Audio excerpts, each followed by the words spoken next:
Boa noite, boa noite, boa noite. Bem-vindos a mais um Diálogos aqui no Conexão FGM.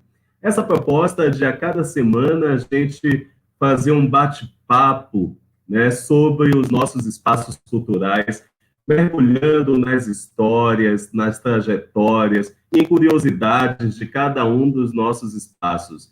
Já tivemos histórias aqui sendo contadas sobre o Espaço Cultural da Barroquinha, o Teatro Gregório de Matos, os Espaços Culturais Boca de Brasa, e hoje estamos na segunda edição que traz à tona o espaço A Casa do Benim, que é aquele espaço maravilhoso que funciona ali no Pelourinho, né? E que hoje a gente vai conhecer um pouco mais sobre a arquitetura desse espaço maravilhoso. Vamos só ajustar aqui um pouco essa tela. Bom, temos uma galera que sempre está participando aqui com a gente quer agradecer imensamente. Essa proposta da gente falar sobre os espaços culturais aqui no canal do YouTube da Fundação Gregório de Matos é justamente para a gente, nesse momento de pandemia, de isolamento social, em que os espaços culturais estão fechados, a gente poder aproveitar para conhecer mais sobre esses espaços, né? Então, a gente está fazendo esse mergulho aí fantástico. E a gente quer agradecer inicialmente a toda a equipe da Gerência de Equipamentos Culturais da Fundação Gregório de Matos, né, que tem contribuído sempre nos bastidores ou aqui na tela comigo, fazendo acontecer esse momento. Quero agradecer imensamente a Sara Almeida, Manuela Sena, George Vladimir, Graziele Mascarenhas, Moisés Vitório, que está aqui fazendo a direção de stream dessa transmissão, e agradecer a Igor Thiago, que está gerindo a Casa do Benim, daqui a pouco vai estar aqui com a gente. Antes da gente começar o bate-papo, eu quero convidar vocês a assistirem um trechinho do vídeo Casa do Benim, Arquitetura, que está disponível no canal do YouTube daqui da Fundação Gregório de Matos, e que vocês podem mergulhar um pouco com a gente nessa história. Vamos ouvir um pouco desse vídeo? Vamos assistir um pouco desse vídeo?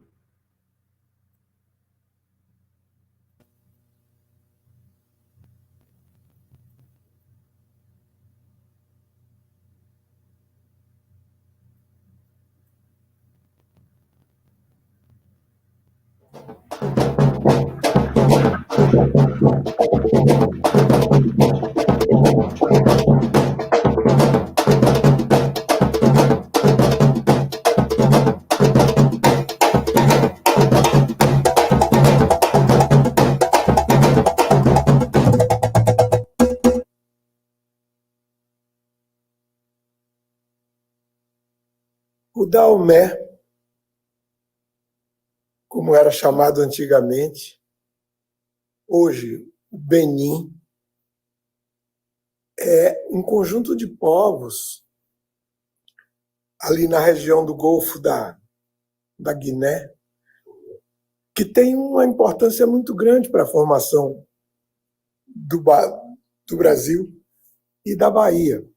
De lá vieram muitos escravos.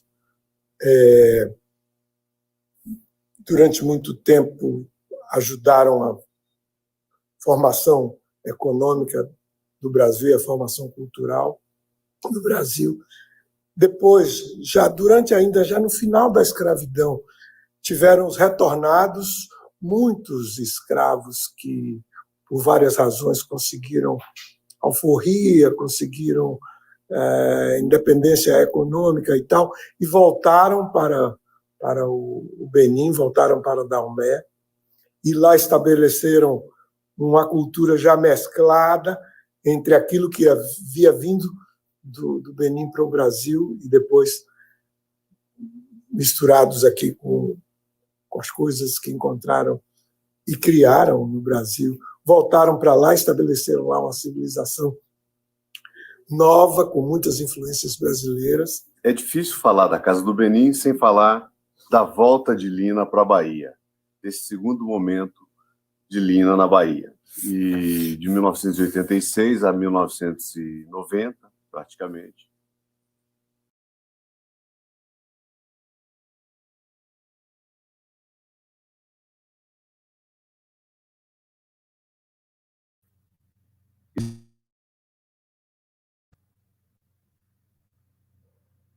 É isso aí, galera. Esse vídeo está disponível no canal do YouTube da Fundação Gregório de Matos. Convido todas e todos a assistirem com a gente. Tem uma galera massa participando aqui com a gente, já se manifestando no site. A querida Gabriela Mello, grande abraço. Lucas Feres, Giza, do Etnicidades, está aqui presente. Salve, salve, galera. Juscelia Teixeira está aqui presente, Vilma Patrícia, Valdeir Gonçalves, aquele abraço, Val, Wesley Pontes presente, Manuela Sena, aquele abraço, Fred Alvim marcando presença também, Dona Silva, Lívia Fraga, Jacinta Dias, uma galera massa aqui com a gente. E a querida Lucimar Oliveira, né, que já esteve conosco na Fundação Gregório de Matos e era responsável pela gestão da Casa do Benim. Falar da Casa do Benim, vou trazer, e falar de Lucimar, vou trazer ele, que agora está na gestão da Casa do Benim, está fazendo essa produção maravilhosa, a cada edição das atividades da Casa do Benim, aqui no Conexão FGM. Igor Thiago, seja bem-vindo!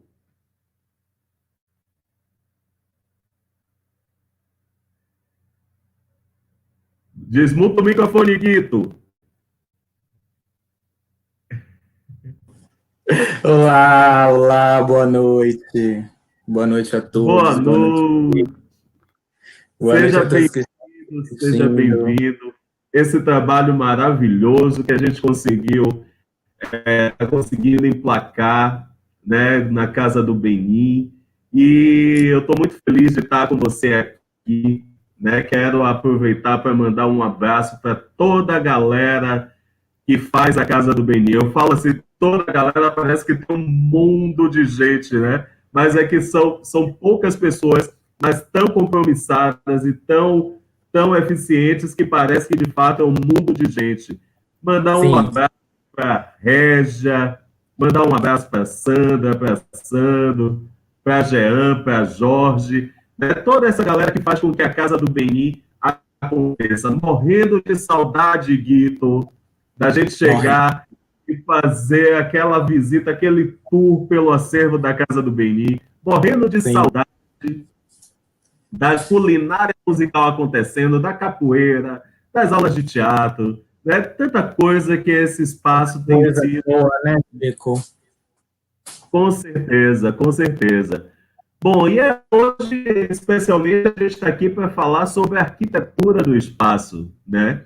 Então, nós temos convidados super especiais que vão participar aqui com a gente desse movimento.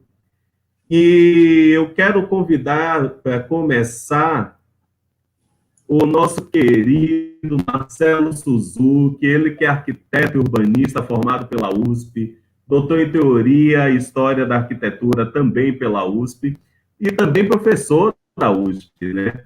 Ele que, entre 81 e 92, trabalhou com a arquiteta Lina Bubardi e contribuiu com a construção, né, na verdade, a reforma que transformou aquele casarão na Casa do Benim. Marcelo Suzuki, bem-vindo, irmão. Boa noite, pessoal. Boa noite a todos aí que estão assistindo. Eu quero agradecer muito, em primeiro lugar, ao Igor, Thiago, que convidou, né, para a gente participar disso. E um prazer estar aqui com todos e com o Chico, né, podendo conversar com todos vocês.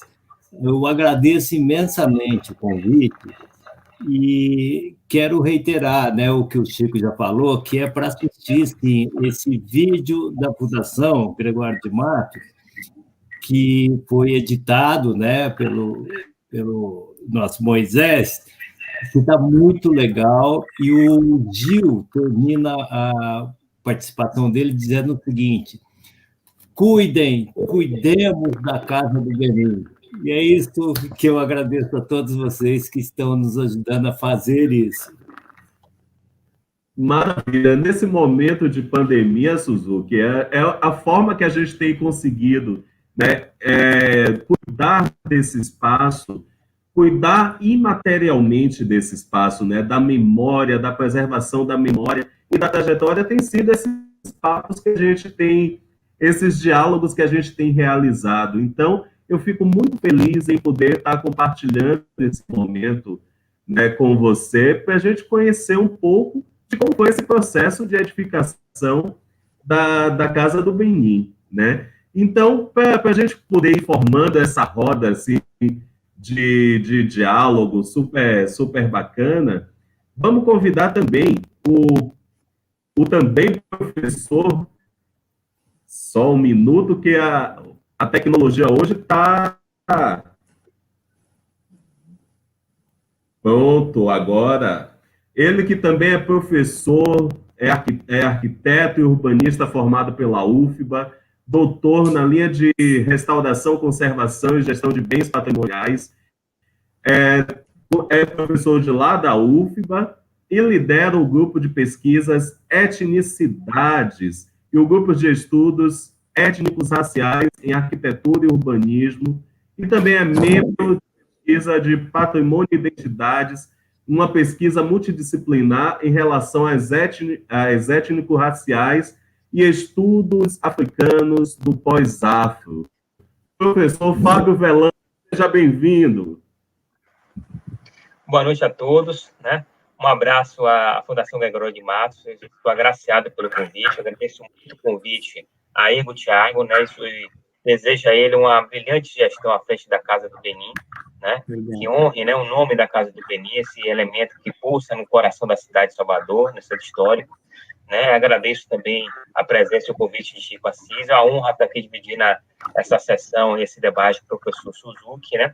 E também com o Lucas, que vai ser chamado mais adiante, né? Estamos aí, nós no Etnicidades, né, o grupo de estudos étnicos raciais de arquitetura e urbanismo da UFBA, vem já labutando há 7 anos em trabalho de pesquisa, ensino e extensão com comunidades negras, territórios negros, comunidades quilombolas, povo terreiro, blocos afros, bairros negros, sempre pautando essa questão do papel das relações étnico-raciais, estudos africanos e afro-brasileiros no nosso campo disciplinar da arquitetura e urbanismo. Mas sempre bebendo muito nas fontes dos nossos territórios negros, dos corpos negros que nos impulsam, né, impulsionam essa labuta nesse combate. E poder contribuir com vocês nessa conversa de hoje na Casa do Benin, né? Eu vim recentemente da África agora, numa missão em janeiro, fevereiro, na Nigéria, né? E a gente percebe o quanto nós somos muito parecidos, né? Somos uma continuidade da África aqui, trasladada do outro lado do Atlântico, e ao mesmo tempo temos diferenças, né? Temos singularidades, especificidades, mas também temos, né, muita influência e muita contribuição na formação da civilização brasileira, né? Ao mesmo tempo, somos irmãos e alma gêmea nesse processo diaspórico. E vai ser um prazer aqui a gente discutir como é que isso deu na Casa do Benin, né? Como é que essa africanidade, essa negritude se espacializa na arquitetura, tão bem feita, tão bem concebida, professora e a grande arquiteta Lina Bobardi. Com certeza. Bom, professores, muito obrigado por essa presença, por terem aceitado esse convite. A proposta é essa, que a gente possa construir mesmo essa memória sobre aquele espaço, né? Então, passar pela arquitetura, passar por essa proposta arquitetônica que a Lina fez um trabalho fantástico naquele sobrado, naqueles 2 sobrados, né? Isso me emociona muito.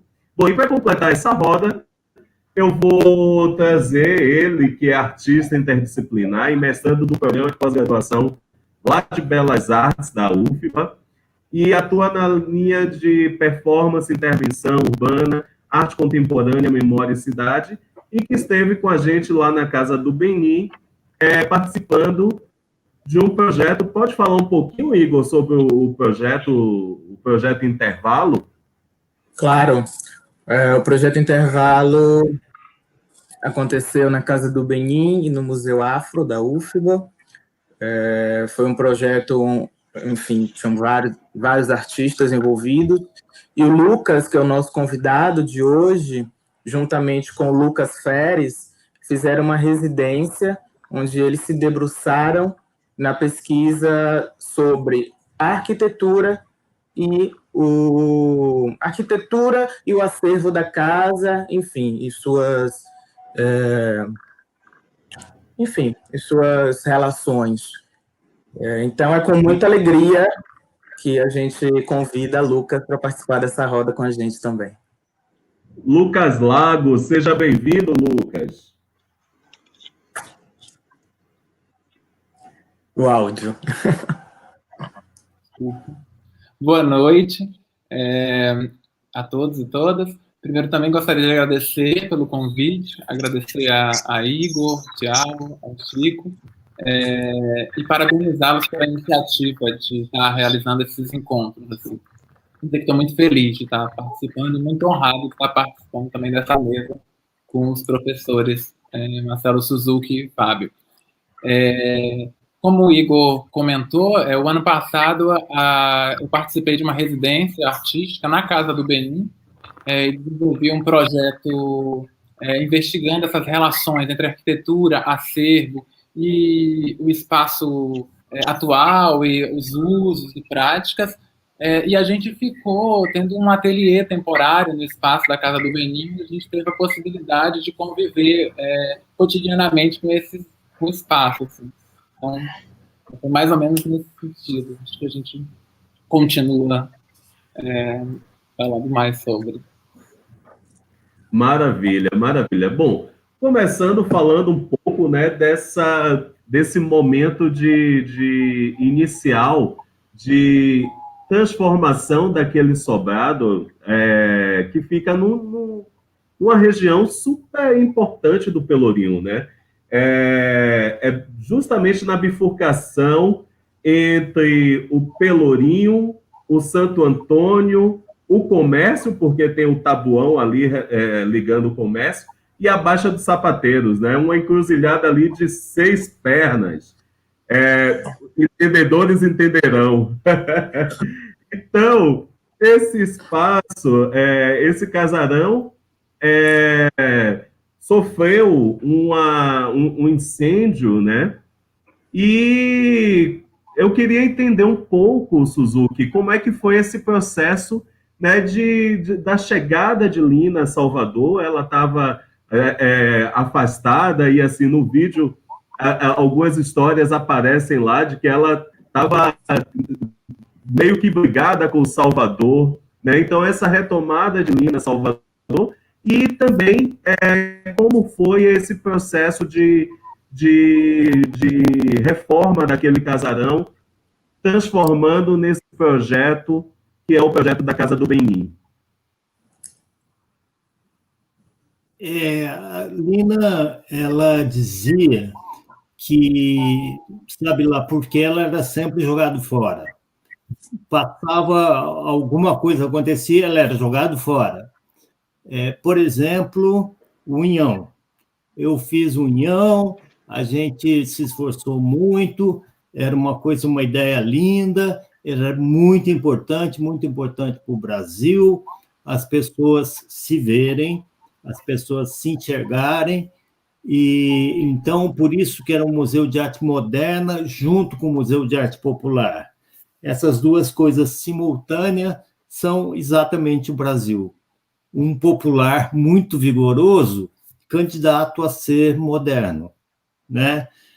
E quando ela acabou impedida de tocar o trabalho adiante, já era vésperas do golpe militar, a situação foi ficando cada vez pior para ela, a situação de ter proposto o Museu de Arte Popular e inaugurar o restauro do Solar do União com a Exposição Nordeste caiu mal na classe dirigente, na classe dominante, e ela acabou tendo que sair da Bahia. Então, toda essa história é muito dolorosa. E depois, de volta para São Paulo, ela foi terminando, né, a obra, estava em pleno andamento a obra do MASP. Terminou o MASP, ela teve que sair do país. Foi acusada de conspiração contra o governo, de terrorismo, etc., etc., e acabou ficando fora, passou um bom tempo sem projetos de arquitetura novos, trabalhou com teatro, trabalhou com outras coisas que ela sabia fazer muito bem, mas ficou fora. Então, ela tinha um desgosto bastante grande e com tudo o que tinha acontecido. Então, realmente, o trecho que o Marcelo Ferraz, né, relata na minissérie, né, da Fundação a respeito da arquitetura da Casa do Benim é muito importante. Mas, enfim, ela volta, né, com toda a tática de aproximação que ele relata lá e tal, ela acaba voltando. E a ideia era uma grande recuperação do centro histórico. Ele estava um caco, caído. Quando ela viu, ela ficou chocada e dizia: isso é um terremoto. Eu sou brasileira, mas eu nasci em terra de terremotos. Ela era italiana de nascença, mas tinha adotado totalmente o Brasil, assumido ser brasileira mais do que muito brasileiro, como ela dizia. Ela dizia: eu sou mais brasileiro que vocês. A gente falava: como assim? Ela falava: eu escolhi ser brasileira, vocês nasceram no Brasil por acaso. Você escolheu onde ia nascer? Não, eu escolhi onde eu quero ser. Então, ela se dizia muito mais brasileira que todo mundo. E aí, ela ficou chocada, porque estava mesmo aquele caco, tudo caído, um terremoto mesmo. As fotos de época são chocantes. E o que fazer com tanto imóvel? São inúmeros quarteirões, centenas quase uma centena de quarteirões lotados de construção, porque é muito denso, aglomerados, né? O quarteirão é blocado, ele é todo construído no perímetro inteiro, todas as casas encostadas. E muito antigas, né? Várias, do século XVIII, alguns resquícios do século XVII, algumas mesclas, né? Começa a casa de um jeito, ela foi sendo reformada ao longo dos séculos, até o século XIX, e ao longo do século XX, a grande decadência, né? A grande maioria é ocupada com invasões de populares, e a Lina sempre achou que a única solução viável mesmo era ser habitação. Tudo habitação, com trabalhos, locais de trabalho populares, né? E esses centros polarizadores, e dentro desses centros polarizadores, aí entra, sim, o papel importante, né, da prefeitura. Era o tempo do Mário Kertes, estava como secretário Roberto Pinho, o Gilberto Gil foi vereador nesse período, e na Casa do Benim, especificamente, participou diretamente a Arlete Soares, o Ali Salomão esteve junto com a gente, e a ideia era fazer isso continuar vivo, porque vivo estava invadido, tinha gente, sim, tá? Mas tentar fazer algo que não expulsasse a população de jeito nenhum, né? Bom, a ideia de fazer residência, ela acabou tendo uma experiência lá na Ladeira da Misericórdia, né? E desses centros polarizadores, a ideia da Casa do Benim. Bom, o imóvel, como o Chico mesmo já adiantou, é importantíssimo, né? Ele é a encruzilhada do Pelourinho, é onde o Pelourinho fecha, chega, né, na descida, aí em seguida vai para o Santo Antônio, à esquerda o Tabuão, depois à direita a Baixa do Sapateiro. Essa casa, ela tinha pegado fogo mais de uma vez, na verdade. Vários imóveis lá do Centro Histórico tinham sido incendiados, recuperados, incendiados novamente. Ela tinha estado em ruína e o imóvel, nessas alturas, já estava com algum órgão público. É uma confusão também, né, a questão da propriedade, porque vários imóveis estavam num grau de destruição tão grande que não era mais localizável nem sequer o proprietário. Questão de abandono puro e simples, quase que um imóvel devoluto, né?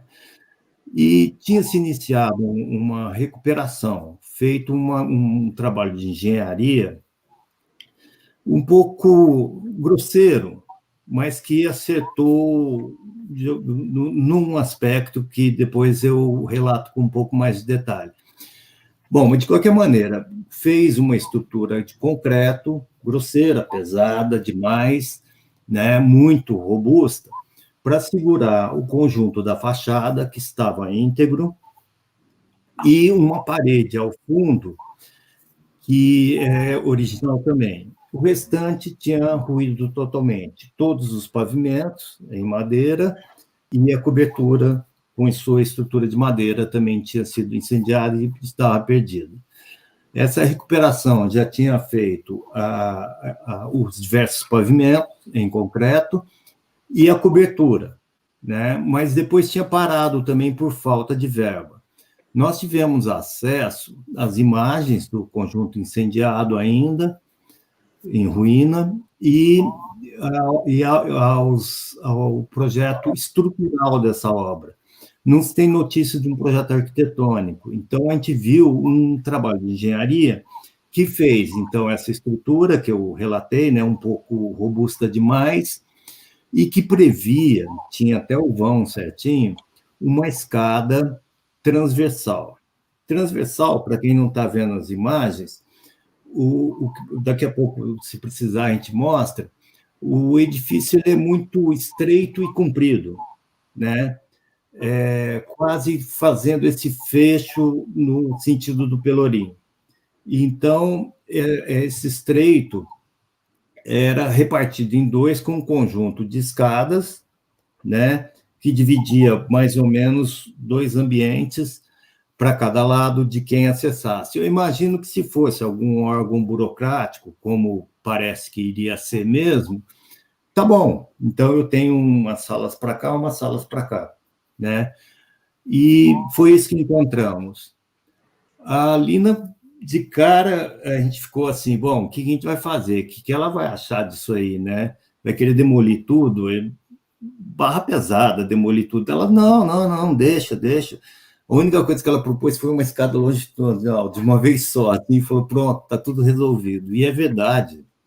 É incrível como uma solução tão simples tenha solucionado um novo programa, porque se era para ser burocracia, tudo bem, estava bem o projeto que estavam fazendo, ninguém ia se incomodar, mas para uma função cultural, como é a Casa do Benim, o que precisa são salões amplos, né?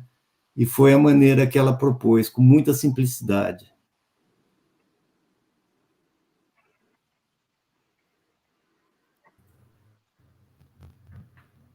Professor Milton Moura aí falando que viu o sobrado no dia seguinte ao incêndio, né?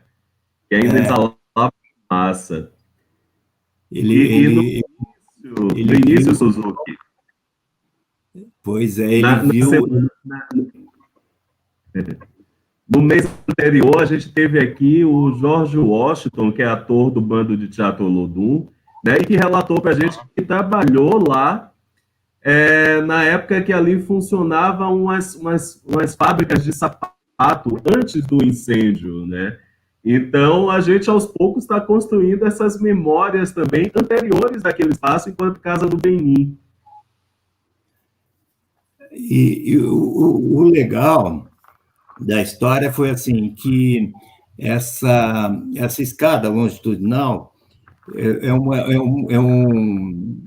um caso assim, a se relatar mesmo. Um detalhe, né, da história que eu adoraria que ela não se perdesse. Por incrível que pareça, estávamos lá trabalhando, foi um trabalho muito intenso, principalmente quando foi chegando o período da inauguração, porque foi uma obra que a gente teve uma dedicação imensa, assim. Em primeiro lugar, vocês não imaginam o que é para um arquiteto ter diante de si uma proposta de fazer uma Casa do Benin, né? No Brasil da época, em plena ditadura, a gente, e principalmente no meu caso, eu estou falando particularmente, tão vinculado à cultura negra no Brasil, né? Por umas questões particulares minhas, anterior e independente da arquitetura.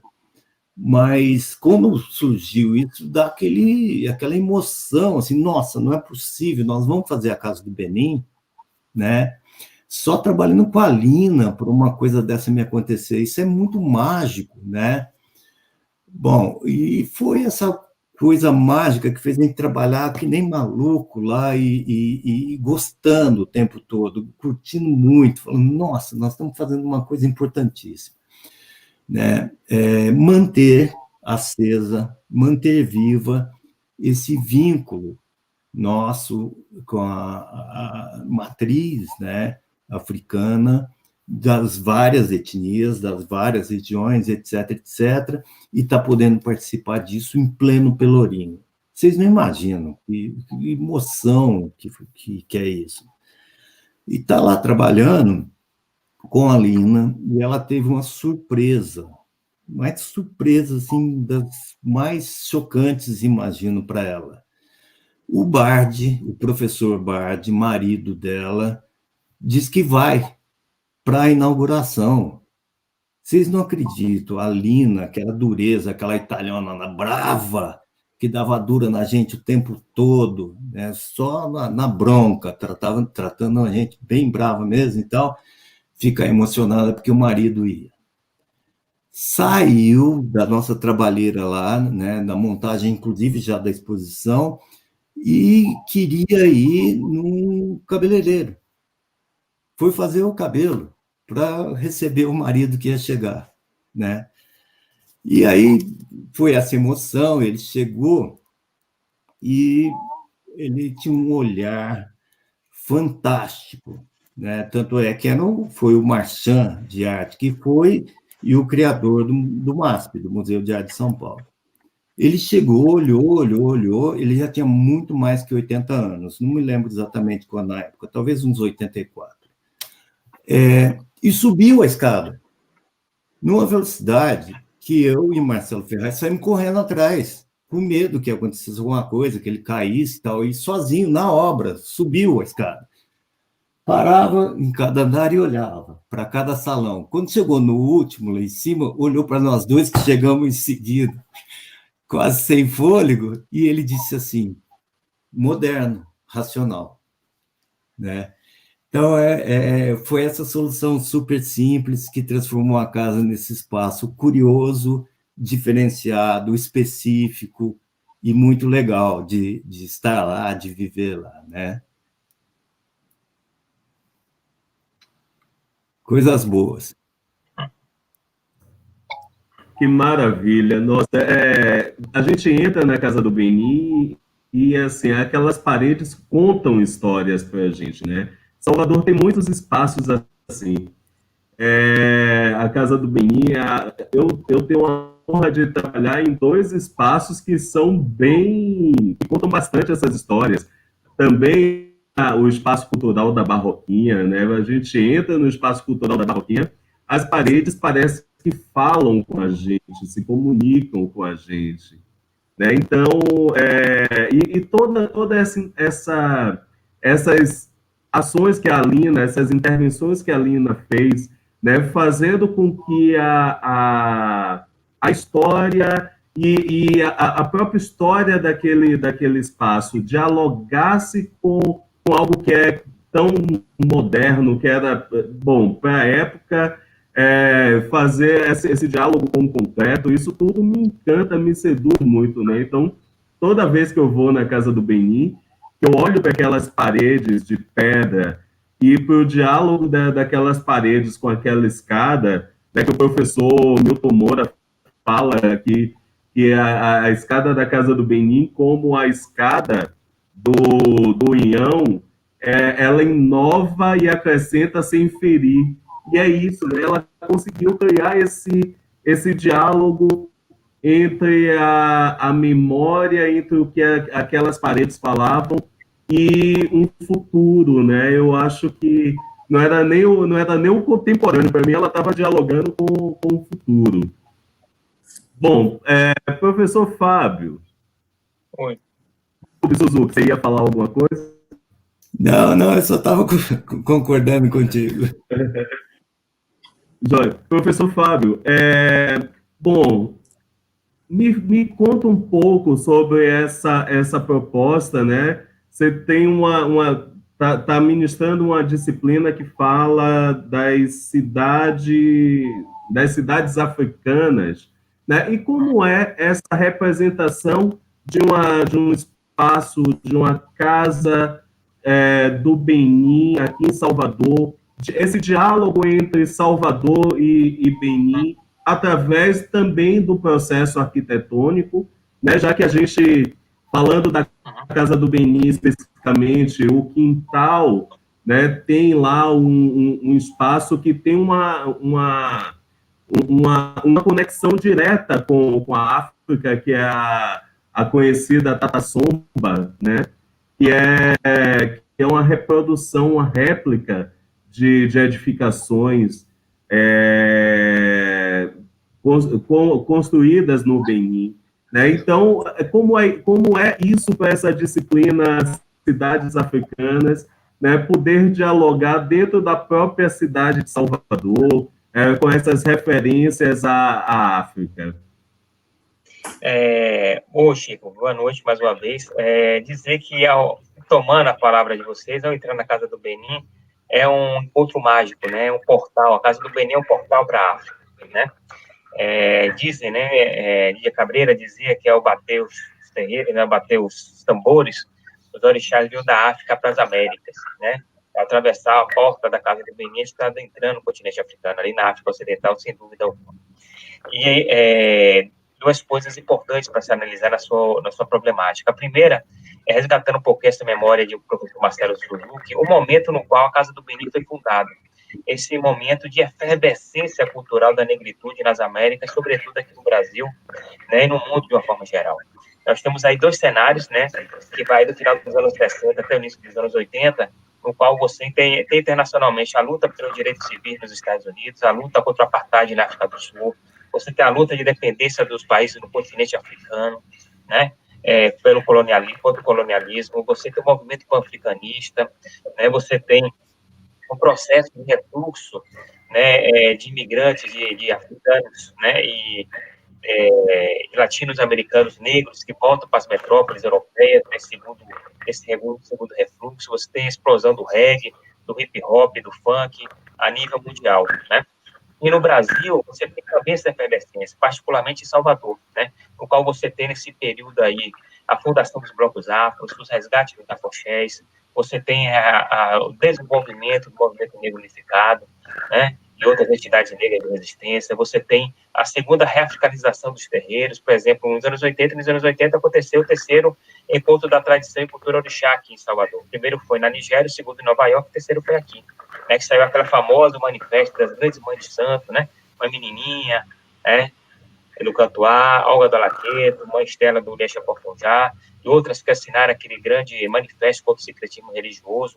Vários líderes religiosos saíram daqui e foram para a África, né, de vice-versa, né, centros de pesquisas como o CEAL e CEPAIA tiveram momentos de grande intercâmbio com o continente africano. Né, então, você tem, nesse período, a grande efervescência da negritude, dos movimentos negros, seja político, cultural e social, a nível global e local. E a Casa do Benin materializa isso.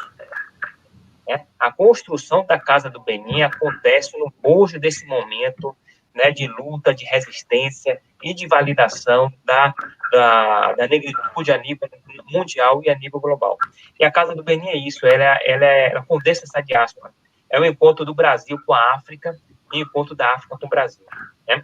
E aí, entrando nessa questão, o que ela tem de África, né, nesse diálogo com a arquitetura africana, eu acho que Lina foi bastante feliz, né, que ela tem essa capacidade de conectar, e aí Marcelo Suzuki pode falar melhor do que eu nesse sentido, a capacidade de ela conectar a linguagem da modernidade, né, do design moderno, da técnica moderna, né, da racionalidade da modernidade, com a sensibilidade do cultural, do tradicional, do popular, do local, né? E dessa junção sai coisas extraordinárias. E uma das obras-primas, a meu ver, do trabalho dela é a Casa do Benin, sem dúvida alguma, porque ela faz isso na composição dos espaços, grandes vãos, mas, sobretudo, na delicadeza dos detalhes, né? Na sagacidade de lidar com os detalhes, de buscar em elementos africanos, da cultura africana, a composição do espaço arquitetônico, né? Como? De que maneira, né? Quando a gente adentra a Casa do Benin, se depara com aqueles tecidos africanos, né, que lembra os panos da costa, que rasgam verticalmente o átrio central, que vai do último pavimento, que é aquele pé direito quádruplo, né, aquele grande átrio na entrada, né, que vai do último pavimento até o térreo, rasgando verticalmente o edifício, né, e esse tecido africano, ele se desenvolve como forro, né, com um grande forro, com cores diferentes, né, com estampas diferentes, passando na cobertura, no forro desse grande salão de exposição. Ali você está no âmago do continente africano, sobretudo na África Ocidental, porque os tecidos africanos, né, e aí eu tive a oportunidade de estar em Badan, que é o principal centro de tecido na África Ocidental, eles são fundamentais, né? É a carteira de identidade da população africana na África Ocidental, né? Então, o tipo de tecido, o tipo da estampa, a forma como você faz, diz que se você é uma mulher casada, solteira, viúva, né, seu status social, né, sua posição na hierarquia social, sua profissão, né, tanto para homens quanto para mulheres. E são as mulheres que governam, né, as feiras de mercado de tecidos, né, na sociedade da África Ocidental, ali na Benin, na Nigéria, no Togo. Então, ela traz, não como elemento decorativo, um plus, não.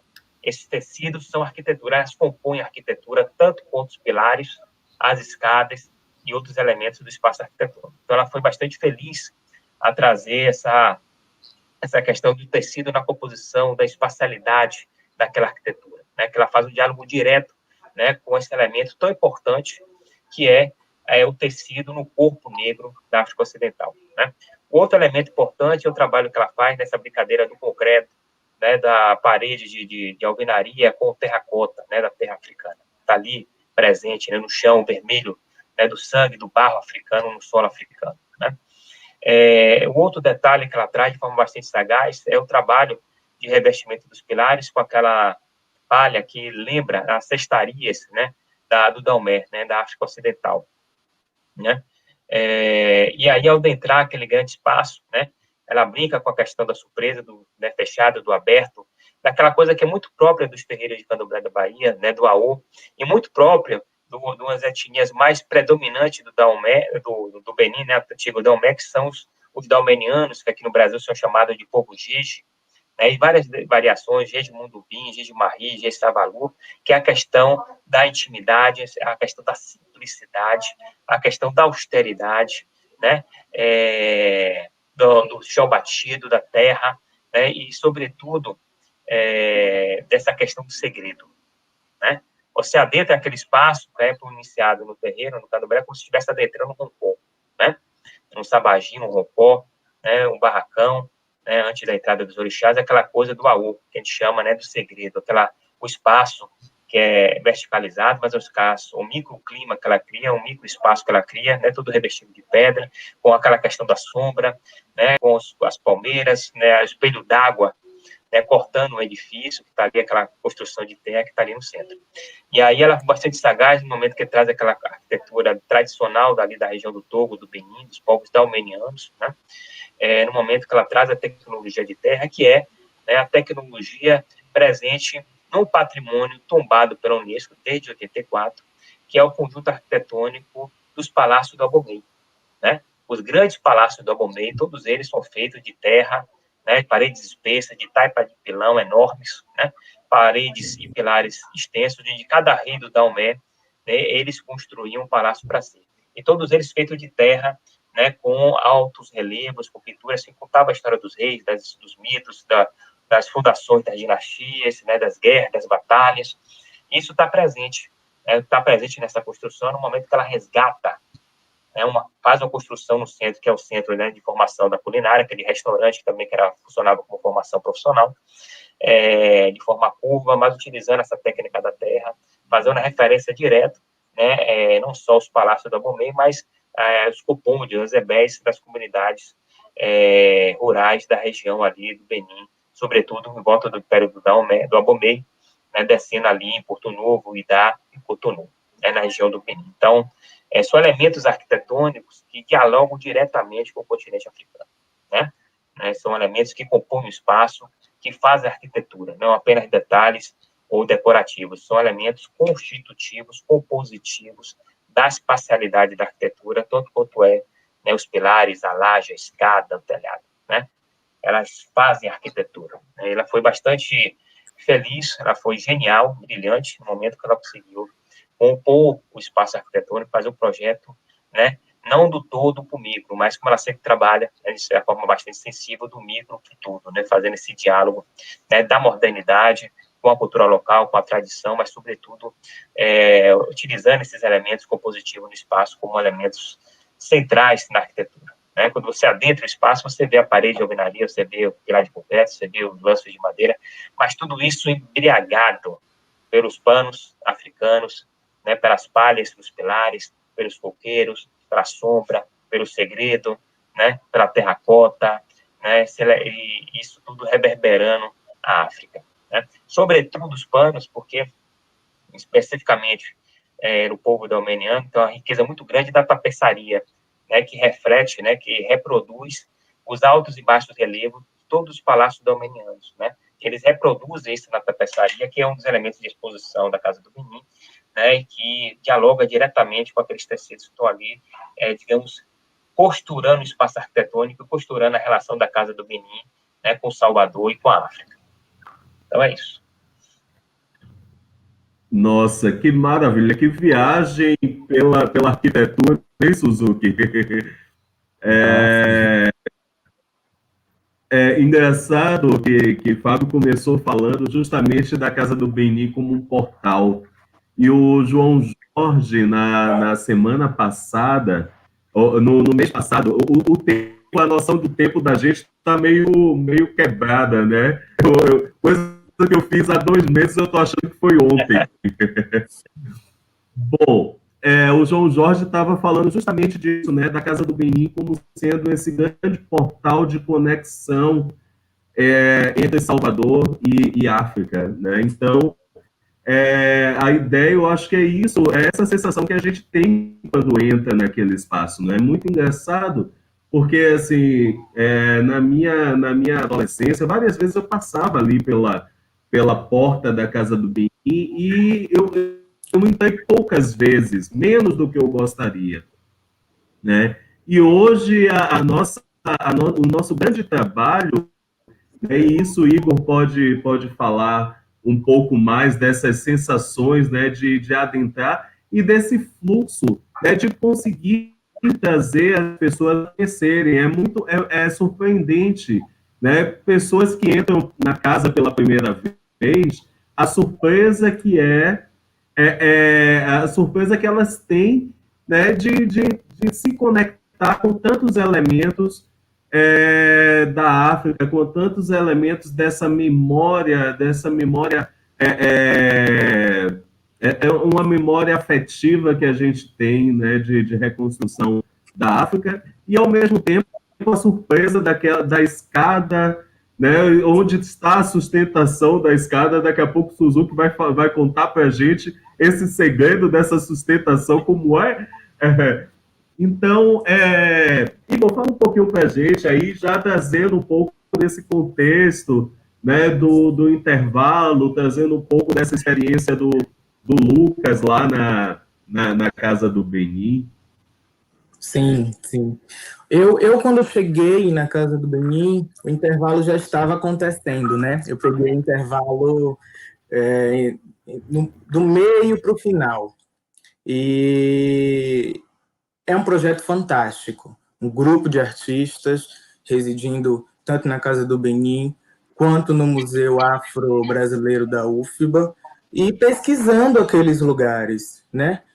Pesquisando o acervo, pesquisando as relações entre Salvador e África, e Benin e África. E foi muito interessante para mim, porque todas as vezes eu era frequentador da Casa do Benin, mas todas as vezes que eu entrava para trabalhar, eu tinha a sensação que eu estava sendo engolido pela história, a história viva, a história negra. Então isso era uma sensação muito estranha e ao mesmo tempo muito boa de sentir. E o prazer assim de estar hoje construindo, né, junto com essas personalidades, essas pessoas que participaram efetivamente da construção, enfim, da reforma, da criação, enfim, isso tudo tem é uma sensação inenarrável mesmo, assim. Então, quando eu cheguei, voltando para o intervalo, o intervalo já estava acontecendo e o Lucas Feres e o Lucas Lago estavam residindo na Casa do Benin, né? Eu passei boa parte do tempo dialogando com eles sobre as obras que estavam sendo construídas, sobre as intervenções que eles iam fazer na casa, oficinas, tudo mais. Então, o convite para o Lucas vir aqui falar um pouquinho dessa pesquisa deles, sobre o projeto, foi bem proposital, o tema, né? Foi proposital, assim, trazê-los nesse momento, né? Para falar nesse momento que estamos falando sobre arquitetura, para falar sobre esse projeto de residência. Então, eu já vou passar a pergunta para o Lucas, eu queria que ele falasse um pouquinho como foi a pesquisa, falasse sobre a pesquisa e sobre a residência deles na Casa do Benin. Contasse um pouquinho o que foi feito, falasse um pouco sobre as relações que foram estabelecidas, falasse um pouco sobre o intervalo também, que é um projeto fantástico, e que já a gente lança a publicação, né, Chico? E Lucas. Isso, e Inês está presente aqui, já vi Inês aqui nos comentários. Aqui eu mando um abraço para a professora Inês, para a professora Lia e o Uriel, que capitanearam, digamos assim, esse projeto. E, enfim, eu queria passar a palavra para Lucas agora.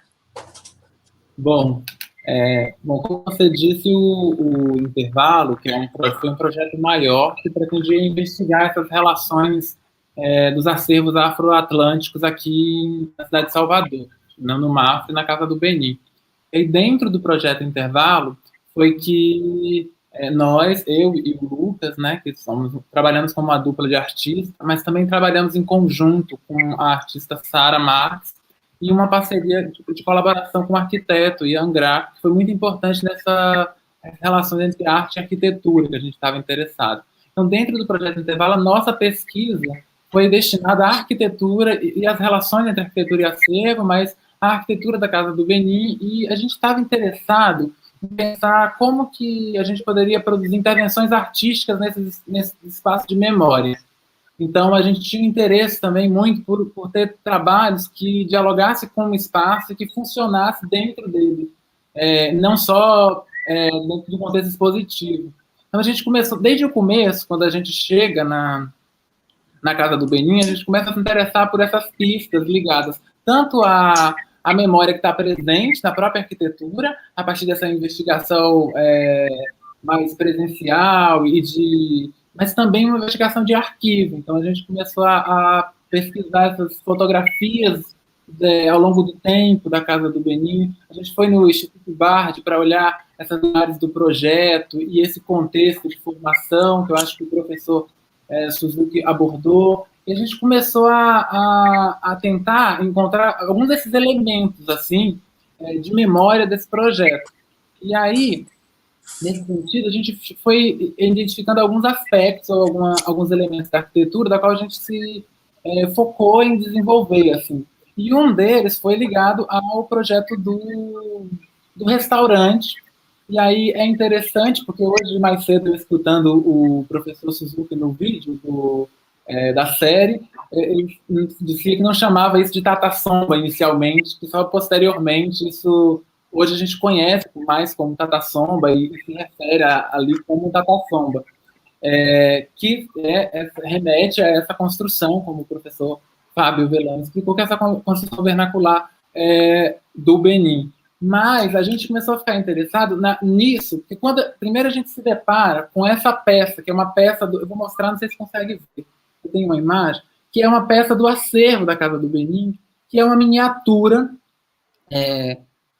dos Sombras beninenses, e é um formato em miniatura. E aí a gente começou a ficar intrigado com essas relações dessa miniatura com a construção do restaurante, que é essa parte externa do pátio da Casa do Benin, que foi projetado como esse espaço coletivo. E nesse sentido, quando a gente começou a estudar tanto os projetos arquitetônicos quanto a observar, a gente ficou interessado na construção modular que o Tata Somba, né, assim como a gente chama, foi projetado. E tinha uma perspectiva modular, desenvolvimento de um módulo, que é o módulo que monta. Eu acho que depois o professor Suzuki pode falar um pouco melhor sobre isso, mas assim, tem que ele é composto de módulos, e aí a gente começa a entender esse módulo como uma espécie de elemento síntese dessas relações da reinterpretação modernista, né, assim, pensando nessa leitura como uma leitura modernista, dessa arquitetura vernacular aqui. Então, seria esse módulo que foi desenvolvido. E quando a gente foi pegar as imagens de arquivo, numa exposição que houve, acho que ainda nos anos 80, eu encontrei isso lá no Instituto Bard, o módulo, tem um desses módulos, ele foi exposto na exposição no primeiro andar da Casa do Benin, exposto como uma peça, em tamanho real, que é um dos módulos. E aí a gente começou a ficar interessado e começou a produzir em pequena escala. Primeiro a gente projetou em 3D, imprimiu e produziu um molde, e começou a produzir em miniatura esse formato do módulo, que é o módulo que compõe esse Tata Somba. E a partir disso, a gente... Vocês conseguem ver? A partir disso, a gente começou a desenvolver isso também em concreto armado, justamente para tentar discutir e trabalhar com esses elementos, que é tão importante, né, na arquitetura da Casa do Benin, esse contraste entre os elementos vernaculares e o concreto, né? E aí, a partir disso, a gente foi desenvolvendo uma série de ações. Uma delas foi essa que a gente chamou de oficina mutirão de arquiteturas impossíveis, onde a gente produzia coletivamente esses módulos, a gente montou uma mini fábrica desses módulos no terraço da Casa do Benin e criava formações arquitetônicas junto com as pessoas que chegavam, imaginárias, pensando o que a gente poderia fazer a partir desse módulo síntese. Assim. Aí tem uma imagem, eu acho que para finalizar sobre esse ponto, que eu posso pedir para o Moisés colocar, que é a imagem primeira, que eu coloquei 01, que é dessa instalação que funcionava no terraço da Casa do Benin a partir desses módulos, e onde a gente trabalhava com essa oficina mutirão, que a gente chamava, que era tanto para discutir sobre essas memórias e ouvir também um pouco essas percepções sobre a arquitetura, quanto para criar essa fabricação desse módulo em miniatura e criar essas arquiteturas possíveis e impossíveis a partir desse elemento.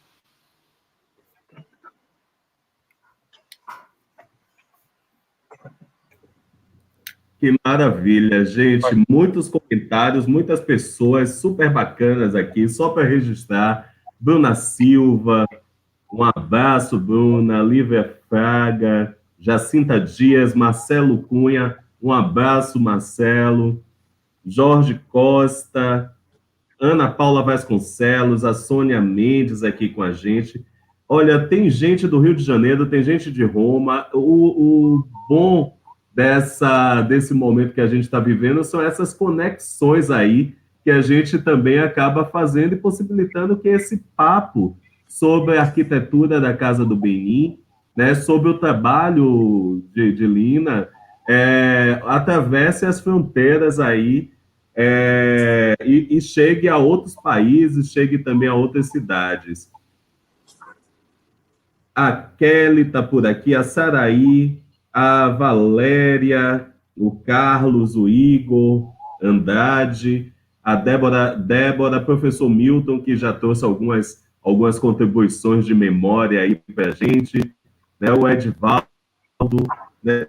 Tem uma galera super massa. E a Dea Federico, né, que trabalhou também aí no processo de implantação da casa. Um abraço, Dea, que é uma grande parceira nossa, né? Foi Dea que provocou muito a gente na reconstituição da exposição Orixás da Bahia, né, que é do acervo do Museu da Cidade, que hoje está exposta lá no Espaço Cultural da Parroquinha.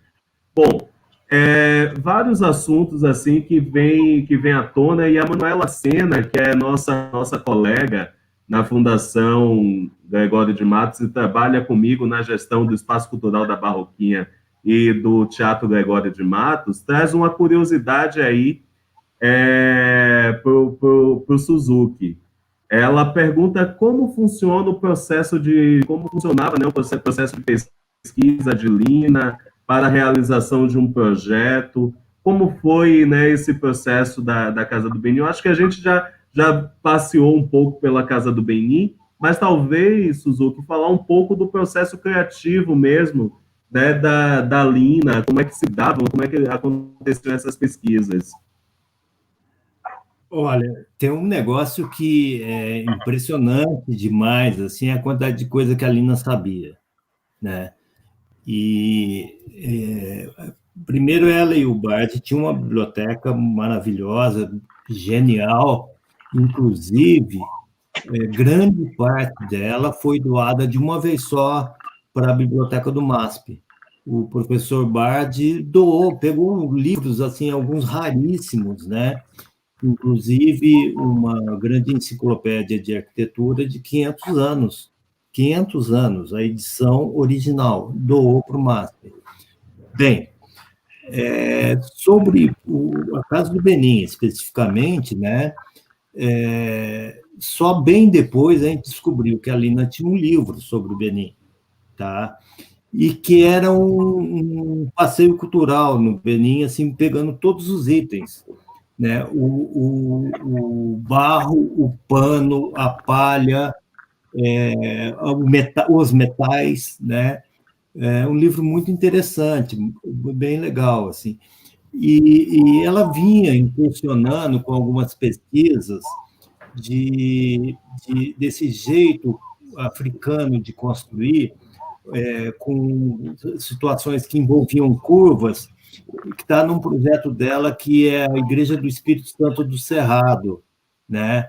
E que é plenamente possível identificar na biblioteca dela a pesquisa que ela estava fazendo numa revista chamada Shelter, que era uma revista que foi muito importante porque foi a primeira grande divulgação de uma arquitetura não oficial, né?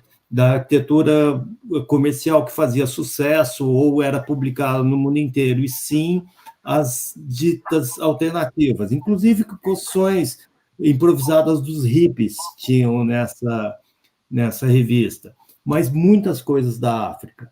Inclusive essa questão modular, né, que o Lucas detectou lá no projeto dele, é muito interessante, porque eles vão construindo com terra, mas agrupando coisas dessa maneira modular. E o limite é muito mais a cobertura, porque essas paredes super espessas de terra, que o Fábio relatou também, inclusive com algumas incrustações com esculturas, que, na verdade, são relatos, né? São documentos, esses baixos relevos que eles vão fazendo dentro do barro mesmo. Elas são muito espessas, mas para cobrir, o limite é um pouco maior, né? porque aí eu preciso vencer o vão, aí eu preciso ter algo mais leve, mas ao mesmo tempo consistente o suficiente para proteger, para se transformar aquilo em abrigo. Foi mais ou menos assim que nasceu o restaurante, a elipse do restaurante, né? Na verdade, eu não sabia que ela já sabia que ela estava fazendo. Eu achei que era um desenho, que era uma questão de um projeto e tal. Mas quanto mais a gente ia convivendo com ela, mais a gente ia descobrindo que ela já sabia. Então, eu relatei, inclusive, no YouTube, né, da minissérie do Gregório de Matos, que ela desenhou a elipse e pediu, falou, desenha aí, detalhe aí, era mais ou menos comum ela fazer isso com a gente. E aí eu fiz. E tem aqueles gigantes, né, que são mais grossos, que são os módulos, né, que o Lucas detectou. E então os gigantes estavam na elipse e as paredes entre os gigantes acompanhavam a elipse. E a Lina virou para mim e falou: não, de jeito nenhum, não é assim. Eu como? Eu fiz como você tinha mandado fazer, Lina. Ela, não, pegou um lápis e riscou, fazendo a curva ao contrário, para dentro da elipse. E o impressionante que me aconteceu foi ver o desenho dela em cima do meu, o quanto melhor ficava, o quanto mais era aquilo, é aquilo que tinha que ser, né? A mesma coisa a cobertura. Essa cobertura que eu disse que determina muito a distância entre paredes, né, espessas e tal, de terra, ela tinha feito um croquis também com as madeiras em diagonal. E eu, quando bati o olho, falei, isso não funciona. Quando eu fui desenhar, passando a limpo, vamos dizer assim, que eu falei, nossa, mas funciona perfeitamente. É assim que tem que ser, né? Então, é isso. A pergunta, né, é bem-vinda e tal, mas é necessário, né, muito mais do que um procedimento de projeto, assim, relatar que era uma pessoa de um conhecimento muito grande, muito, muito, muito, muito. Né? Por exemplo, a questão da organização da exposição original, né, de abertura da Casa do Benin, que mais ou menos foram sendo feitas várias versões, mas sempre com aqueles displays de exposição, com os tecidos, formando um teto novo, que não o de concreto encontrado lá, e sim com aquela espécie de nuvem, com vários tecidos diferentes, intercalados entre si, e também os pendurados. A solução da palha para envolver aqueles pilares que, como eu relatei, já existiam, eles eram um pouco grossos demais, espessos demais, robustos demais, e um pouco desproporcionais, né? E a gente achava que aquilo não teria solução. Tanto é que eu disse que eu tinha medo que ela quisesse demolir de volta, né? O que ia custar muito caro para a prefeitura, principalmente considerada a época em que estávamos. E ela não deixa isso aí, a gente vai dar um jeito, vamos revestir isso aí de palha, né? E então são soluções muito simples, mas que eram baseadas num conhecimento muito desenvolvido que ela já tinha anteriormente, entende? Que maravilha. Bom, é impressionante quanto mais a gente se aprofunda no trabalho da Lina, né, mais curiosidades surgem, assim, mas a gente, em 2015, lançou aqui a exposição Amaralina, lá no Teatro Gregório de Matos, né, e que trazia muito desse universo tão diverso, né, que a Lina mergulhava para as suas criações, assim, como ela conseguia beber da fonte da cultura popular e transformar essa cultura popular em diálogo com uma contemporaneidade, com um requinte, enfim. Então, eu sou muito... Embora eu não seja da área de arquitetura, não seja da área de artes visuais, mas assim, sempre que eu vejo as obras de Lina, seja aqui em Salvador, seja em outras cidades, eu fico muito encantado como ela consegue ter ela consegue dar leveza ao concreto, né? É impressionante isso. Mas, Chico, essa que eu vou falar agora vai interessar muito ao Fábio. Na verdade, ela já estava atrás de investigar que o não ocidental, quer dizer, africano e oriental, já eram modernos antes do Ocidente se industrializar. E que o Brasil não era o Ocidente. O Brasil tinha muito mais de Índio, África e Oriente do que, por exemplo, os Estados Unidos. E que, então, o Brasil teria salvação, porque o Brasil já era moderno antes. Então, por isso, a tentativa de buscar o tempo todo no popular a grande inteligência moderna, né? Que está contida lá, mas de certa maneira sobrepujada ou massacrada por uma dita eficiência da industrialização nos moldes que vieram vindo a partir da Revolução Industrial. Entende? Então, era uma teoria da cabeça dela, assim, de que o Brasil já era moderno antes. Tá? E isso está aí e a gente ainda não conseguiu fazer aflorar de volta. É verdade. Com certeza. A gente... eu acho que assim, a Lina, a obra dela, arquitetônica, traz um processo de pesquisa sobre... é social também, né? Tem um pouco da sociologia aí envolvida. Então, eu acho que a gente entender, mergulhar nesse universo de Lina, dá para a gente essa ampliação de olhares, assim, que eu acho que é muito, muito pertinente. Manuela escreveu aí que a Fundação Gregório de Matos também é projeto dela, né? Aquela escada ela me deu um desenho feito com caneta Bic e aquarela. E falou, detalhe aí. Eu vou te explicar. Além de dizer, eu vou te explicar. É assim, é um pilar, uma alça, da alça saem espinhas e depois vem um tecido derramando.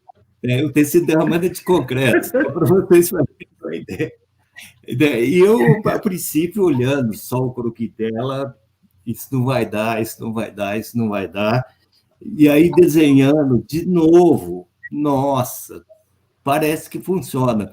E aí tinha um engenheiro, tem um engenheiro, né? Ele é grande amigo nosso, mas esse engenheiro, ele toda vez que precisava de um empurrão da engenharia, era com ele.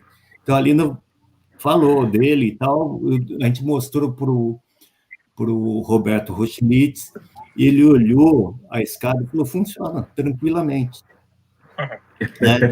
Aí a gente fez uma maquete. E aí, passou uns tempos, a gente voltou da obra lá do Gregório de Matos e chegamos para Lina entusiasmado. Lina, já tem a forma para concretar, a forma está linda, perfeitinha, como é que você tinha dito e tal. Ela falou, mas claro, os baianos sabem fazer forma muito bem, eles constroem até navio de madeira. Lógico, saveiros. Sim. Então, é incrível o tanto de acúmulo, né, de conhecimento, de sedimentos da cultura que ela tinha na cabeça. Sim, sim.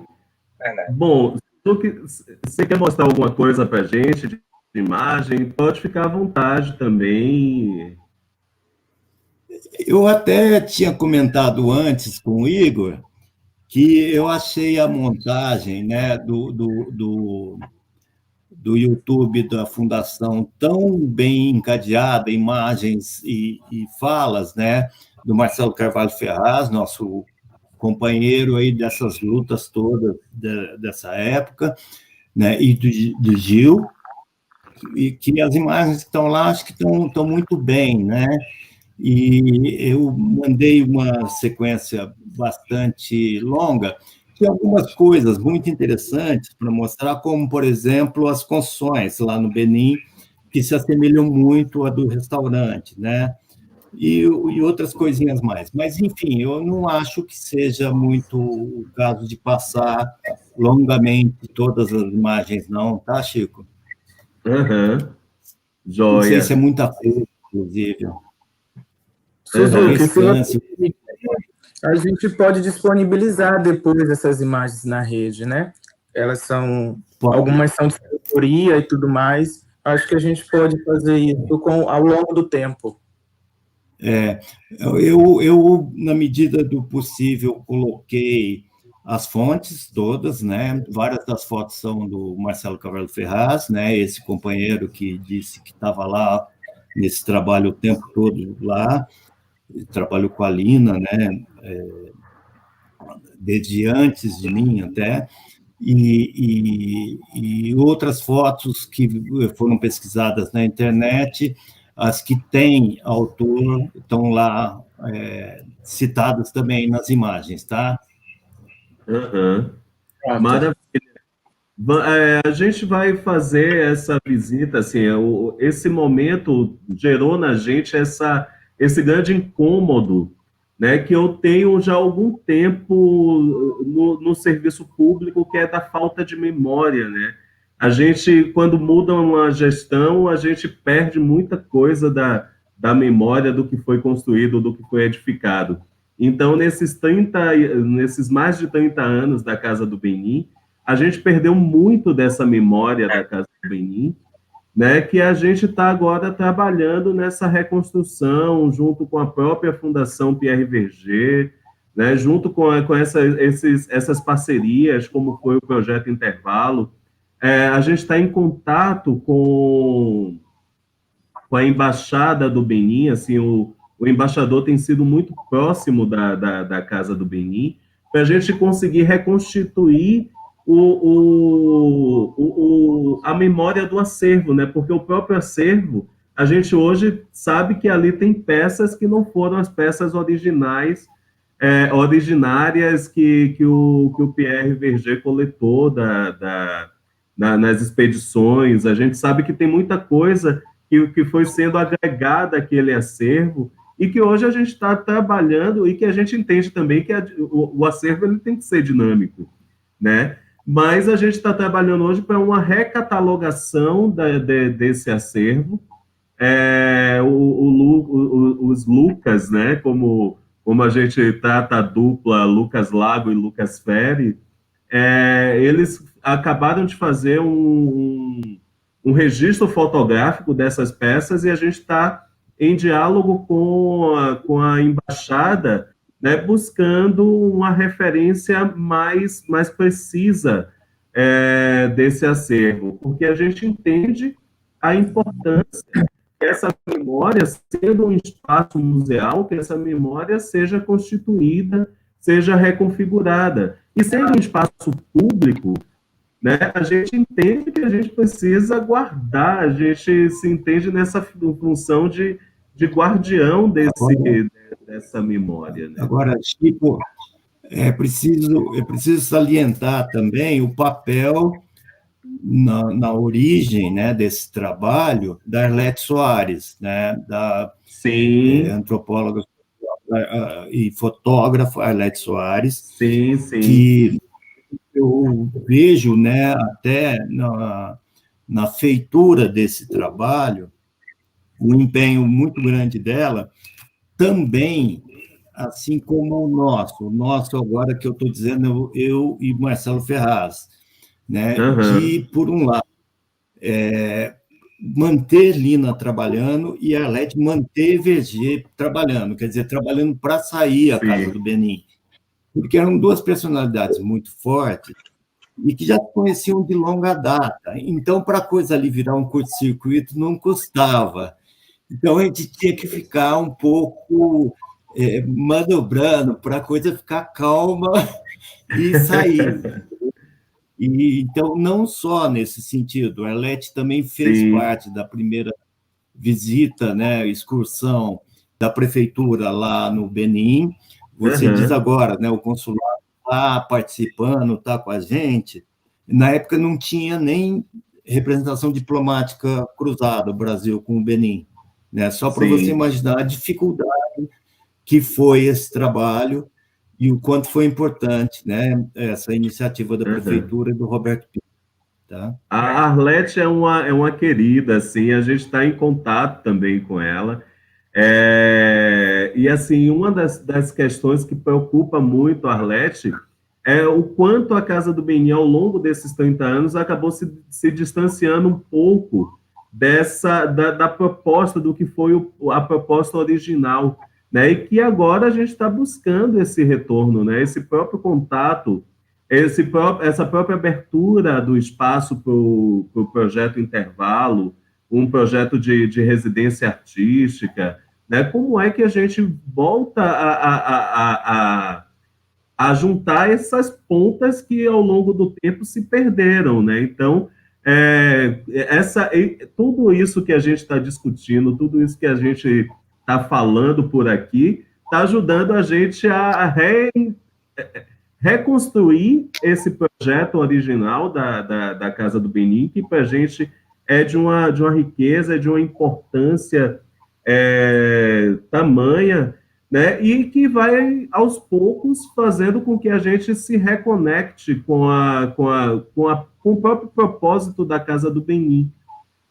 Eu lembro que o embaixador, quando fez a primeira visita, logo depois que ele assumiu a Casa do Benin, como ele ficou impressionado, né? Porque ele não tinha dimensão de que existia aqui no Brasil, aqui em Salvador, um espaço que representasse tão bem a casa. Então, toda oportunidade que ele tem, né, de receber, de recepcionar visitantes do Benin, ele faz questão de trazer a Salvador para conhecer a Casa do Benin, né? Então, aos poucos, claro que a gente entende que é um processo gradual, né, da gente conseguir fazer essa releitura.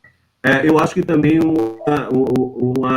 uma revisita a esse acervo, né, buscando também elementos dessa contemporaneidade, dessa produção artística do Benin contemporâneo, né? Tudo isso tem sido provocações que a gente tem se feito, claro que com as limitações de espaço, tempo e cifras, né? Mas que a gente está buscando reconectar. E nisso é importantíssimo esse vínculo, já falando aí com o Fábio, enquanto universidade, assim, esse diálogo com a universidade para a gente tem sido importantíssimo para fazer com que a gente se reconecte, né? Para mim, por exemplo, que não tenho um conhecimento prévio de muita coisa, né, da história, da trajetória, né, de como a gente consegue buscar esses elementos que vão me dar base para poder revisitar. Claro que a gente sabe que a Casa do Benin, por mais vontade que a gente queira, a gente não vai conseguir retomar o projeto original ipsiliter, né, como foi pensado lá na década de 80, mas assim, o que a gente puder chegar mais próximo e fazer esse diálogo, né, desse projeto original com a contemporaneidade, isso me encanta muito, isso me seduz muito, né? E aí já passo a provocação para Fábio, para a gente estreitar ainda mais esse laço, pensando nessas perspectivas, né, das artes, da arquitetura, Enfim, a gente tem tido um trabalho muito intenso com a literatura, principalmente. Né? A Flipelô deu uma impulsionada, né? E a gente conseguiu, nos últimos 3 anos, ter um trabalho voltado para a literatura negra muito forte, né? Juntamente com a balada literária que tem acontecido na Casa do Benim. Então, a ideia nossa, sempre quando a Casa do Benim veio para mim, né, quando eu estava assumindo a gerência de equipamentos culturais, veio muito essa provocação, né, de que aquele espaço museal ele precisava ser vivo, pulsante, né, se tornar mais do que um espaço museal, um espaço, um centro cultural mesmo, né, com esse funcionamento. Assim, a gente tem muita saudade do funcionamento regular da cozinha, né? Então, a gente vai buscando parcerias, né? Hoje a gente tem um projeto que é o Culinária Musical do George Washington, que tem acontecido regularmente, até a pandemia, né? Vinha acontecendo regularmente no espaço. A gente tem um grupo de capoeira que reside no espaço também, um grupo de teatro. Então, pensando muito nessa perspectiva de como esse espaço que tem essa história, como eu falei inicialmente, né, que conta tanta história através daquelas paredes, sejam as paredes de pedra, sejam as estruturas de concreto que a Lina trouxe, né? Como a gente faz com que mais pessoas tenham acesso a todas essas histórias que são contadas ali, né? Bom, são reflexões, são divagações de pensamentos, assim, de como a gente pretende avançar com o fortalecimento daquele espaço.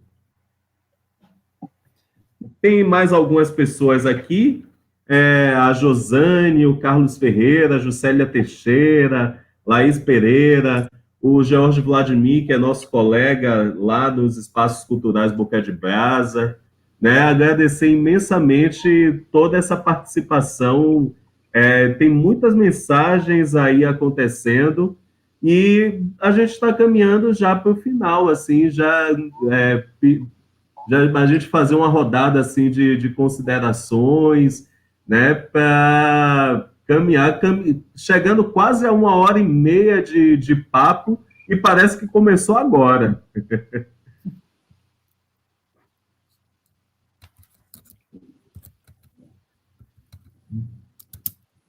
Bom, professor Fábio, que gostaria de começar. Você fez uma provocação que eu acho importante, né? Aí acho que esse projeto da Casa do Benim, ela é fundamental, tem um entendimento que ele não é um arquivo de peças museográficas, né? Ela é um museu vivo. E nesse sentido, acho que ele tem 2 movimentos que vocês têm que problematizar, né, e resgatar e propor, que é essa conexão, né, com a sociedade. Né? Se Salvador, né, é o coração do Brasil, né, o Pelourinho é o coração de Salvador, e a Casa do Benim é o coração do Pelourinho. Então, né, a Casa do Benim é exatamente aquele local onde tudo se cruza, tudo se atravessa nesse processo afrodiaspórico transatlântico. Né? E se a gente parar para pensar, né, a gente tem um grande dever com a comunidade soteropolitana, a comunidade negra dessa cidade, ela é chamada Roma Negra, com 74% da população se autodeclara afrodescendente, no qual a casa tem um papel fundamental de divulgação dessa cultura. Nós temos a Lei 10.639, que torna obrigatório o ensino de história e cultura africana e afro-brasileira no ensino básico, fundamental e médio, e não é implementado. Então, seria interessante a articulação com a Casa do Benim, com a Secretaria de Cultura, né, e a Secretaria de Educação do município e do Estado, tá, para que as crianças das escolas municipais, estaduais, públicas, pudessem ir sistematicamente na Casa do Benim, conhecer sobre a cultura do Benim, né, conhecer sobre os povos que constituem o Benim, que contribuíram para a formação do Brasil, os iorubais, os dalmenianos, os haussais, os tapas, né, e tantos outros que compõem a diversidade étnica do Benim, né, e compreender como eles colaboraram para a formação do Brasil, né. Então, essa conexão é importante, né. ponto de vista institucional e formação cidadã. Do outro lado, também abrigar todas as manifestações artísticas culturais, grupos de pintores, de dança, de teatro, né, de artes plásticas, né, os festivais que acontecem na cidade, vocês acolherem para poder ter uma vida cultural, né, um pouco do que foi o Instituto Goethe, por exemplo, dos anos 70, dos anos 60, dos anos 70, como um grande centro cultural da cidade de Salvador. Então, acho que, mas sendo um centro cultural da negritude, digamos assim, dessa cidade.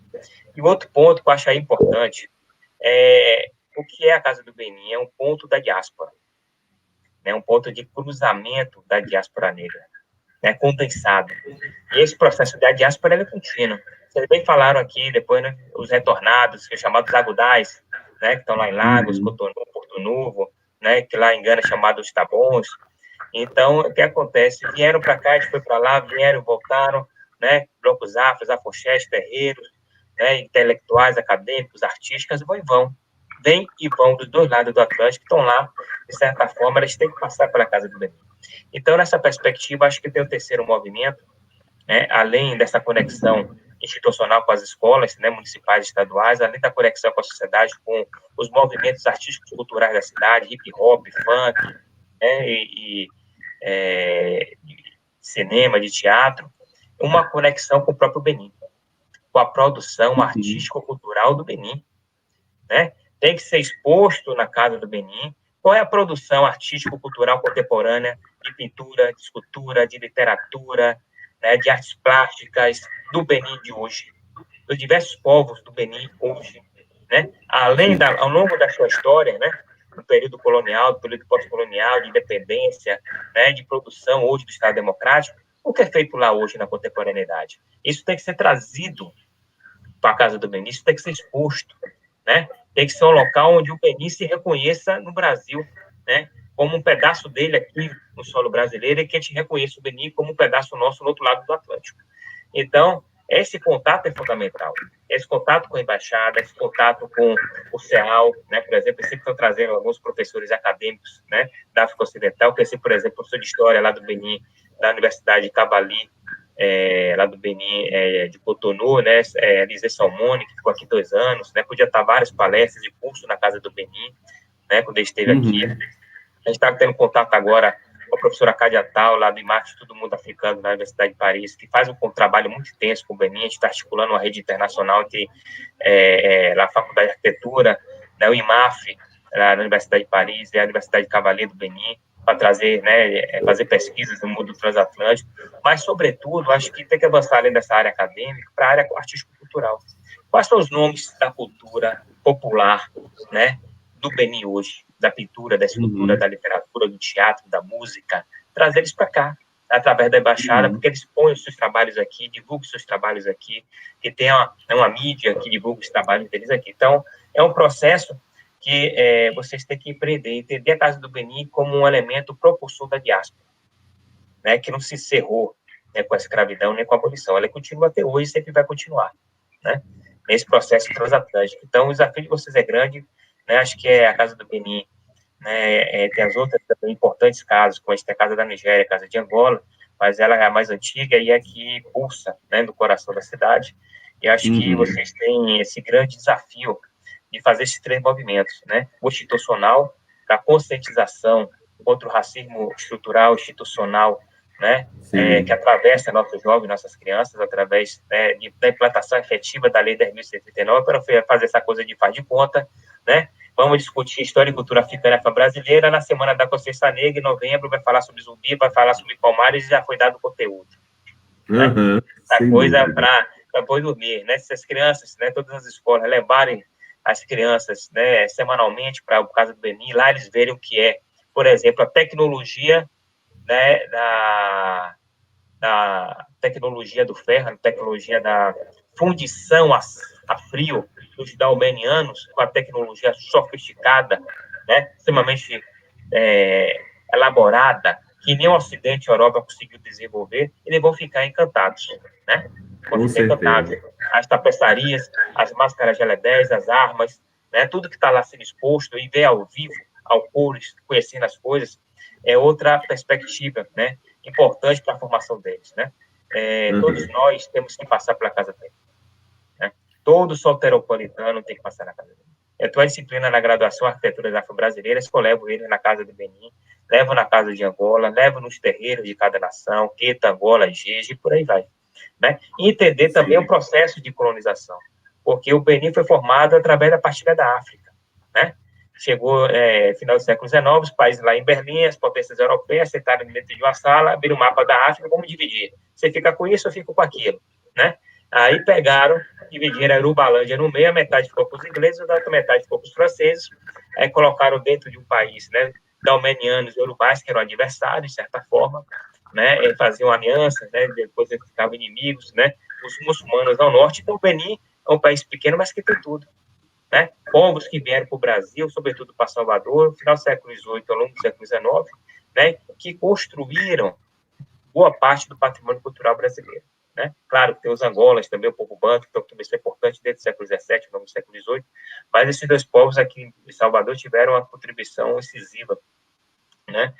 Como os Yorubais, na região de Queto, por exemplo, Queto está no Benin, né? O famoso Oxóssi, né? O Odé, o caçador, né? Patrono de vários terreiros na cidade de Salvador, veio da cidade de Queto, que foi destruída, né? E que fica dentro do Benin, não fica na Nigéria. Né, um povo, um reino Yorubá, que foi colocado dentro desse território, juntamente com a Abomey, Dalmei, e no norte os Hausais, né, que aqui, o norte da Nigéria e do Benin, que aqui foram os malês e fizeram a revolta dos malês. As crianças têm que entender isso, a população de Salvador tem que entender isso, e quem vai contar essa história? Quem vai contar essa história é a Casa do Benin.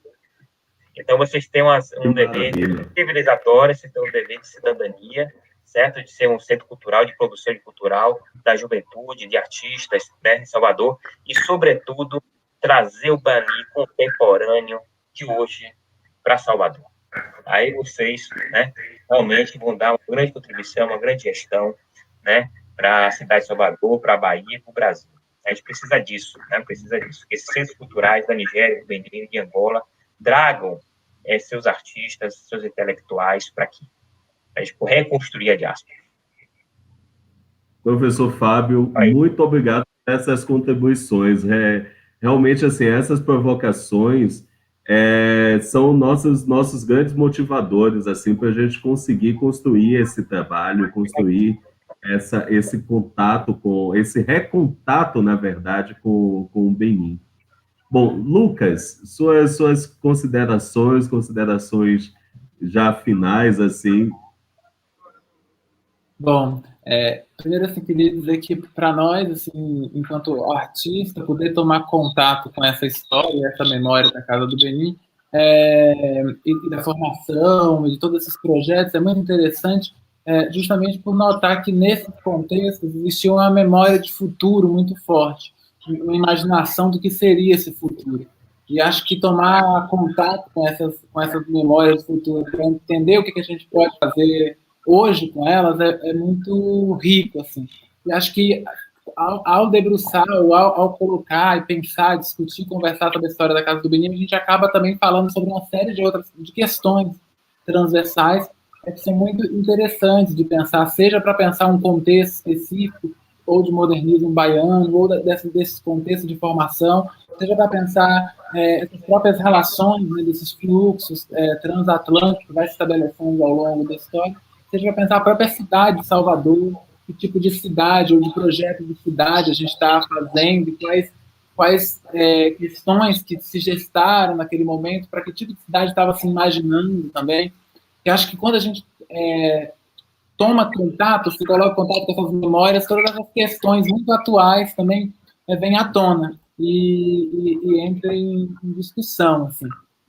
Então, eu dizer que, assim, fico muito feliz de poder falar um pouco sobre o processo da Casa do Benin e que continue em processo, investigando questões a partir disso. Assim, acho que é uma coisa que é muito interessante. Não só eu, mas acho que algumas pessoas que hoje estão tentando pensar desse ponto de vista da arte também, e a Casa do Benin, e acho que a partir da Casa do Benin, criação de diversas outras possibilidades. Assim. Então, é mais ou menos isso, que gostaria de agradecer muitíssimo ao convite e por ter participado. Maravilha, obrigado, Lucas, obrigado também ao intervalo, né, que daqui a pouquinho a gente está com a publicação saindo aí do processo dessa experiência, dessa residência lá na Casa do Benim. Maravilha. Suzuki, suas considerações, assim, considerações finais dessa live, né, desse momento, mas assim, a gente está abrindo aí essas portas para se reconectar com essa memória da Casa do Benim, com essa trajetória da Casa do Benim. Pessoal, eu estava falando, né, há um tempinho atrás aí, da imensa felicidade que foi quando soube que ia trabalhar com esse tema, ia poder fazer uma coisa dessa junto com Lina, né? A Casa do Benim, ou seja, não é resgatar nenhuma relação dos brasileiros com os africanos, pelo contrário, não tem o que resgatar, já existia. A única coisa é que era dependente de iniciativas individuais e espontâneas. Então, poder formalizar, falar, agora vamos, né? Foi aquela honra, foi aquela bruta emoção, trabalhamos com aquele prazer que eu tentei descrever, né? Imagina agora, então, depois de 30 anos, estar falando com vocês e vendo todo esse esforço mantido e vamos lá, vamos continuar, vamos fazer, e foi um prazer imenso estar aqui com vocês, viu? Eu agradeço imenso mesmo também todo o trabalho de vocês que estão fazendo lá. Tá? É uma felicidade para mim. Maravilha, Suzuki. A gente que agradece imensamente a disponibilidade, né, a sua, a do Lucas, do Fábio, né, de compartilhar esses momentos aqui com a gente, essa experiência, essas conexões, essas dicas. Igor, amanhã a gente começa a trabalhar mais ainda, hein? Com certeza. Sai desse encontro. Liberando. A gente sai desse encontro assim com mais entusiasmo ainda para manter aquele espaço, né? Com certeza esse momento vai passar e a gente vai poder reconectar. A gente tem, falando só um pouco dessa trajetória, a professora Régia, que está fazendo o seu mestrado agora justamente sobre o acervo da Casa do Benim, né? Ela tem um projeto que é a Casa Vai à Escola, que é justamente para vencer um pouco da dificuldade que a gente tem de levar os alunos até a Casa do Benim. Então, ela leva a Casa do Benim em forma de história, de contação de histórias, em forma de imagens, com certeza, o nosso sonho é que nós, enquanto soteropolitanos, possamos vivenciar aquele espaço, passar por aquele espaço. Né? Então, o nosso trabalho, Guinho, pode se preparar que eu vou jogar duro, viu? Eu queria fazer uma fala rapidinha de agradecimento. Eu não estive aqui na edição anterior da nossa live, no mês passado, e eu queria agradecer imensamente a George Washington, a João Jorge, a Iraí Gaurão, que fizeram a live do mês passado, falando sobre a origem da Casa do Benim, foi uma aula. Foi tão rica, que a gente saiu diferente daquela live. Assim como estamos saindo diferentes dessa. Então, eu gostaria também de agradecer imensamente a Suzuki, professor Suzuki, que foi desde o início, desde o primeiro contato, super generoso com a gente da Casa do Benim, ao professor Fábio, igualmente, e ao Lucas Lago, querido colega, amigo, companheiro de arte. E reiterar também, Chico, os agradecimentos à equipe da Casa do Benim, que faz aquele espaço funcionar. Então, eu queria aqui deixar meu abraço para Régia, para Sandro, para Sandra, para Jorge, para Jean, que é a equipe que faz hoje a Casa do Benin funcionar da melhor forma possível. Que maravilha, que maravilha. Também reforço os meus agradecimentos a essa equipe da Casa do Benin, né, e a toda a equipe da Gerência de Equipamentos Culturais, a toda a equipe da Fundação Gregório de Matos, né, para a gente estar aqui hoje. Tem uma equipe nos bastidores, né, tem uma equipe de comunicação, tem uma equipe do jurídico, tem uma equipe do administrativo, tem uma equipe do gabinete. Aquele abraço para Fernando Guerreiro, o presidente da Fundação Gregório de Matos, e todos os colegas.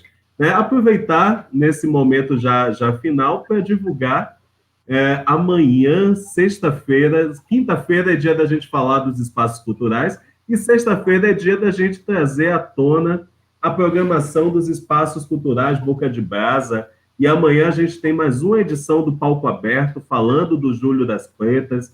Jorge Vladimir estava aqui com a gente, aquele abraço. E próxima quinta a gente volta aqui com Diálogos Conexão FGM, falando mais uma vez do Espaço Cultural da Barroquinha. Então, a todas e todos e todes, um grande abraço e, com certeza, a Casa do Benin, a gente vai trabalhar muito para esse espaço pulsar na cidade. Muito obrigado, professor Fábio, professor Suzuki, professor Lucas. Grande abraço. Adeus. Abraço a todos. Hoje conosco. Valeu. Obrigado, Moisés, nosso diretor de streaming. Valeu. Tchau.